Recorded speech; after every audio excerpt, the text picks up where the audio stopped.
Sobat Caswing, kami dari Kelompok 2. Seperti yang kita ketahui bahwasannya pada tanggal 21 November tahun 2002 kemarin telah terjadi bencana gempa bumi di daerah Cianjur sebesar 5,6 skala Richter. Nah, gempa bumi ini tidak hanya terasa di daerah Cianjur, tapi di beberapa kota sekitar juga terasa, termasuk di daerah Jakarta maupun Tangerang Selatan. Menurut data BMKG sampai tanggal 22 November 2022 kemarin telah tercatat 140 kali gempa susulan dengan korban sekitar 268 korban jiwa dan lebih dari 2.000 rumah mengalami kerusakan. Nah, tidak hanya masalah kedaruratan tersebut, masalah lain seperti bagaimana sih pengelolaan sampah pada daerah pengungsian tersebut punya PR yang besar bagi masyarakat sekitar maupun bagi para relawan ataupun bagi pemerintah yang ada di sana. Untuk itu, kami akan mewawancari langsung bagaimana sistem pengelolaan sampah tersebut pada rekan kami yang sudah ada di lapangan, yang akan mewawancari langsung kepada narasumber. Untuk Pandu, kami persilahkan. Baik, Saudari Elza, terima kasih. Perlu diketahui bersama, pada saat ini saya sudah berada di lokasi gempa bumi Cianjur, yang dimana di lokasi ini baru saja diguyur hujan, dan tentunya saya di sini tidak sendirian. Di sini saya akan ditemani oleh salah satu relawan yang sudah standby sejak awal terjadi bencana ini, menurut informasi yang telah saya dapat. Silakan Mas Adi. Apa kabar Mas? Alhamdulillah baik, sehat. Gimana Mas, kalau boleh tahu Masnya di sini tuh sudah berapa lama Mas? Oh, saya dari awal Mas, dari awal gempa, dari hari Selasa saya nyampe. Habis itu ya kurang lebih di sini hampir 1 bulan di gempa Cianjur ini.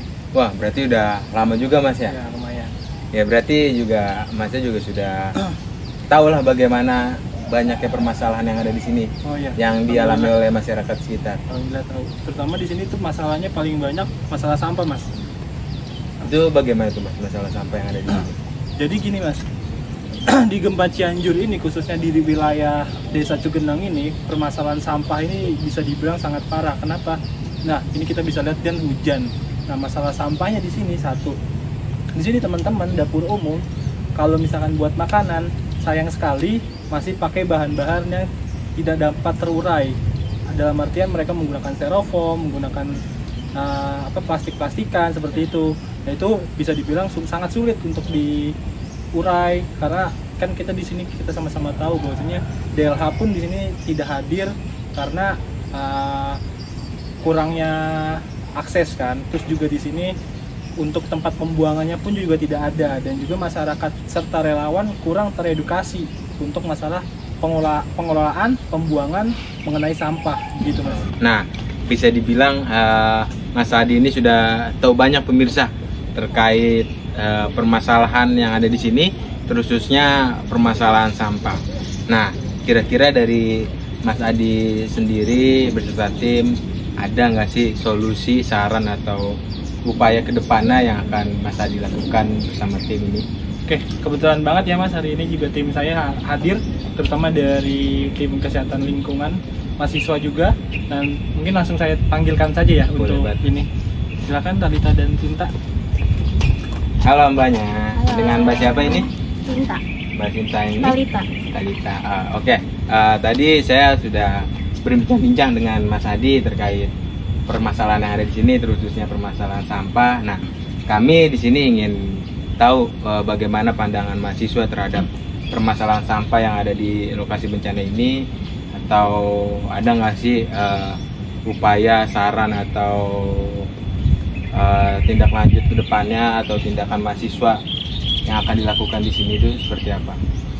Mungkin saya akan menjelaskan terlebih dahulu 3 jenis sampah. Yaitu yang pertama ada sampah organik, yang biasanya sampah ini dihasilkan dari dapur pengungsian. Nah, biasanya ini sampahnya itu ada sisa makanan seperti sayur-sayuran, terus potongan ayam dan lain-lain.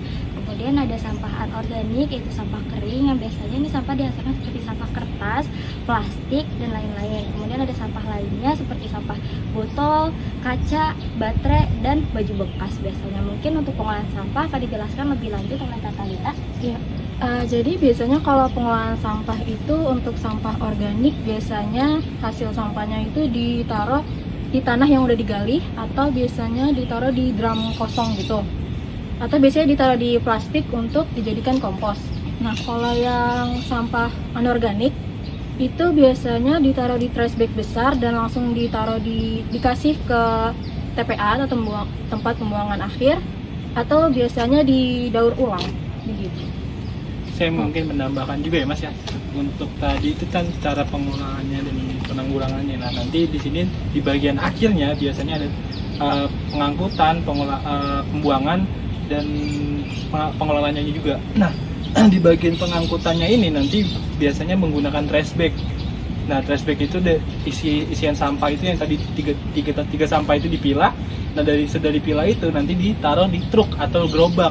Nah lalu dibawa ke tempat TPA tadi, tapi mungkin agak lama. Kenapa? Karena aksesnya tertutup.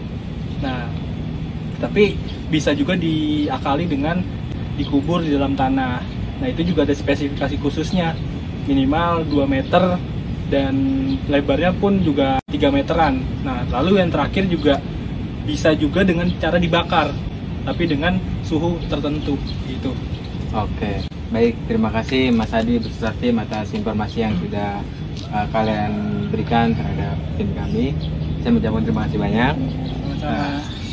Oke, sekian laporan pada hari ini, yang dimana saat ini saya berada di lokasi bencana gempa bumi Cianjur. Maka dari itu kami kembalikan ke studio kepada Elza. Saya persilakan Elza. Terima kasih banyak Saudara Pandu atas liputan langsungnya ke lokasi bencana. Besar harapan kami bahwa masalah dari pengelolaan sampah di lokasi bencana tersebut agar segera dapat teratasi. Kami seluruh tim yang bertugas pada hari ini pamit undur diri. Selamat tinggal.